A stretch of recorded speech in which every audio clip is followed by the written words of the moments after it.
नमस्कार साथियों, मैं आदेश तिवारी आप सभी का अपने इस ग्रुप पर हार्दिक स्वागत करता हूं। आइए आज की इस वीडियो क्लिप में हम सीखेंगे अंग्रेजी के कुछ ऐसे वर्ड्स जो कि बीमारी से जुड़े हुए हैं, बहुत ज़्यादा कॉमन है, ज़्यादातर लोग इनका प्रयोग करते हैं, आपको दिख जाएंगे। तो आइए फटाफट हम इनके बारे में जानकारी लेते हैं। अगर आपको भी खास जानकारी चाहिए तो वीडियो कृपया अंत तक ज़रूर देखें। चलिए फटाफट शुरू करते हैं। सबसे पहले हम लोग सीखेंगे कोविड से जुड़ी कुछ शब्दों के बारे में। सबसे पहला शब्द मैंने लिख रखा है वायरस। वायरस का मतलब होता है विषाणु। आप देख पा रहे होंगे, वायरस का मतलब होता है विषाणु। विषाणु को कहा जाता है कि सजीव और निर्जीव के बीच की कड़ी होती है। और अगला वर्ड है संक्रामक। संक्रामक का मतलब ऐसे लोगों से है कि जो छूकर फैलने वाले लोग होते हैं, इनको इंग्लिश में कहते हैं कॉन्टेजियस। अगला वर्ड मैंने लिखा है महामारी। महामारी एपिडेमिक आपका खासकर आप अखबारों में पढ़ने को पाते होंगे, कोरोना महामारी है, तो महामारी को इंग्लिश में बोलते हैं एपिडेमिक। लेकिन अगर कोई महामारी एक देश नहीं, एक महाद्वीप पर नहीं, वरन एक से अधिक देशों में फैल जाए तो उसको वैश्विक महामारी कहते हैं, और उसके लिए वर्ड आता है पैंडेमिक। अगला वर्ड यहाँ पर मैंने ले रखा है सोशल डिस्टेंसिंग। सोशल डिस्टेंस का मतलब है सामाजिक दूरी। सामाजिक दूरी का मतलब है कि लोगों से लोगों के बीच की दूरी से होता है, और ऐसा करके कोरोना की गाइडलाइन में आता है कि इससे आप बच सकते हैं। वास्तव में आप इस टूल का यूज करिए। अगला वर्ड मैंने लिखा है सैनिटाइज़र। सैनिटाइज़र भी इस समय लोग काफ़ी इसका यूज कर रहे हैं। सैनिटाइज़र का मतलब होता है प्रक्षालक, धुलने वाला, साफ़ करने वाला। और इसी से जुड़ा एक वर्ड है सैनिटाइजेशन, जिसका मतलब होता है सफाई और स्वच्छता से। नेक्स्ट वर्ड है स्टारवेशन। आप देख पा रहे हैं, स्टारवेशन का मतलब होता है भुखमरी। स्टारवेशन का मतलब होता है भुखमरी। देख रहे हैं आप कि कोरोना से काफ़ी लोग, जो एक गरीब तबका है, वो भूखों से मरा जा रहा है, भूख। तो इसको लिए मैंने वर्ड लिख रखा है स्टारवेशन, भुखमरी। इसके अलावा भी इस तरफ मैंने दो वर्ड अलग से लिख रखे हैं। एक वर्ड है कर्फ्यू, दूसरा वर्ड है लॉकडाउन।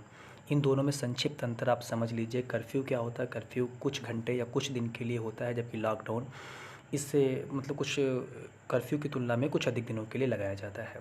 कर्फ्यू में क्या होता है, लगभग सारी सेवाएं बंद कर दी जाती हैं पूर्ण रूप से। बहुत अति आवश्यक सेवाओं को इसे ओपन किया जाता है, जिसे कर्फ्यू में ढील देना भी कहते हैं।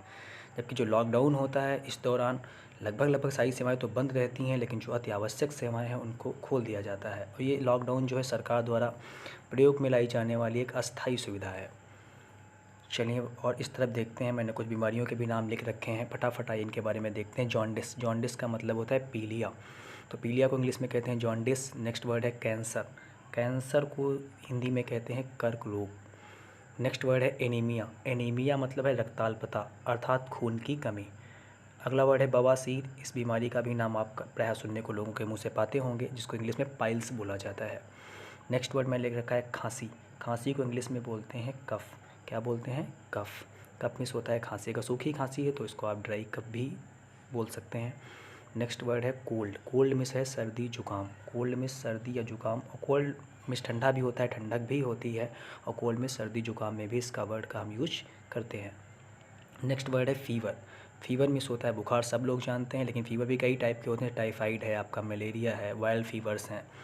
नेक्स्ट वर्ड है ट्यूबरकुलोसिस। इसका मतलब होता है तपेदिक, या बोलचाल की भाषा में इस बीमारी को टीबी भी कहा जाता है। तो आप लोग समझ गए, ट्यूबरकुलोसिस। नेक्स्ट वर्ड है हेडेक। हेडेक मीन्स होता है सिर दर्द। अगला वर्ड इसी से जुड़ा हुआ है टूथेक, जिसका मतलब है दांत दर्द। नेक्स्ट वर्ड है दांत। इससे समस्या को, इस बीमारी को इंग्लिश में बोलते हैं रिंगवॉर्म। क्या बोलते हैं? रिंगवॉर्म, दांत। नेक्स्ट वर्ड है खुजली। खुजली खासकर ये वो उस खुजली के लिए, इसको इच या इचिंग हम बोलते हैं। ये वो खुजली के लिए जहाँ पे पानी जैसा निकलने लगता है, जो छूकर मतलब एक जगह से दूसरे पर टच हो जाए तो फैलती है। नेक्स्ट वर्ड है बॉयल्स। बॉयल्स मिस होता है फोड़ा। फोड़ा फुंसी के लिए आप बॉयल्स यूज़ कर सकते हैं।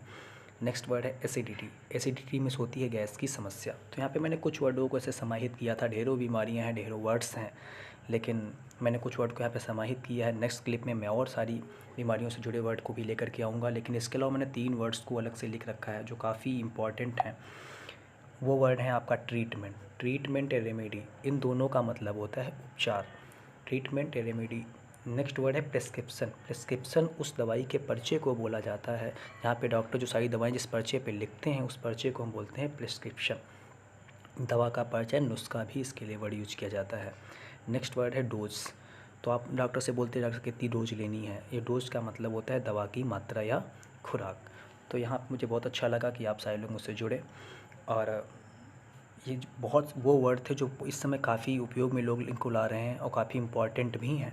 आप सब इनको याद रखें और आपको आमतौर पर लोग इनको बोलते हुए मिल जाएंगे, इसलिए मैंने इन वर्ड को यहाँ पे आपके सामने लेकर आप तक पहुँचाया है। आप भी इस पर ध्यान दीजिए और लाइक और शेयर करिए। बहुत बहुत धन्यवाद।